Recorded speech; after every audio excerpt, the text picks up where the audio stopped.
kalau mereka cepat, mereka akan boleh beraksi dengan baik. Dengan bola pertama, tetapi tampanan yang dapat dilakukan oleh Ridwan Hakim.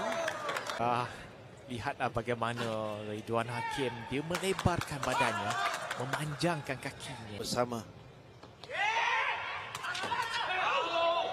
Dapat diangkat oleh Adli.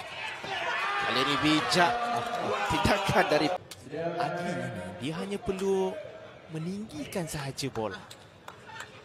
Kerana dari segi teknik zaman Pinchet ini, dia ada sedikit perbezaan.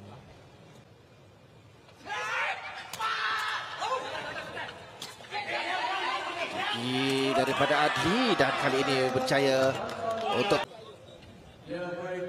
kali ini Adli berjaya untuk melakukan umpanan tinggi. Sasaran satu dipilih oleh Pinchet.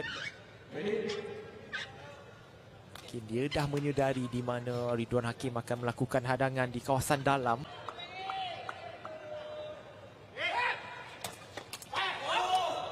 akan baik di situ, peluang untuk Pinchet.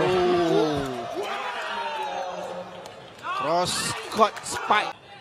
Ya, bagi saya rejaman daripada Pinchet ni tidaklah terlalu tinggi, tetapi dia terlalu konsisten dengan hadapan.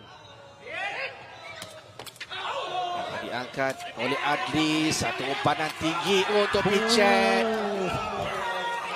Dilakukan menyilang ke sebelah sasaran satu. Ya, bagi saya lepas ini Ridwan Hakim perlu membaca di segi variasi yang ditunjukkan oleh Pinchet ini. Kerana tiga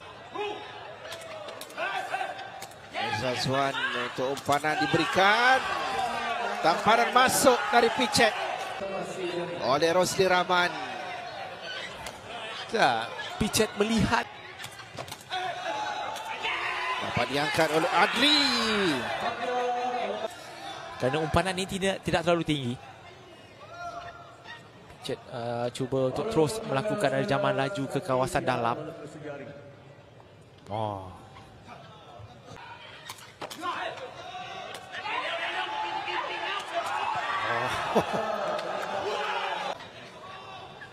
Bola pertama yang baik. Sekali lagi umpanan tinggi sahaja daripada Adli.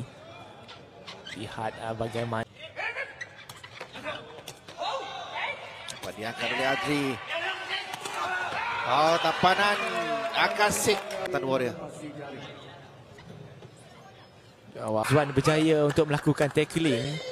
Hanya clearance sahaja, tetapi hadangan dan timing yang tepat ketika dia melakukan peluang untuk merapatkan mata.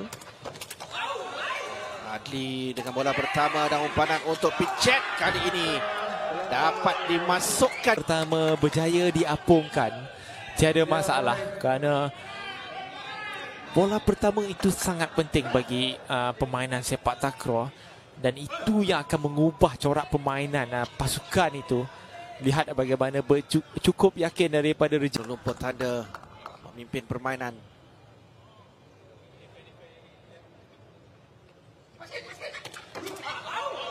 Dapat diangkat oleh Pinchet.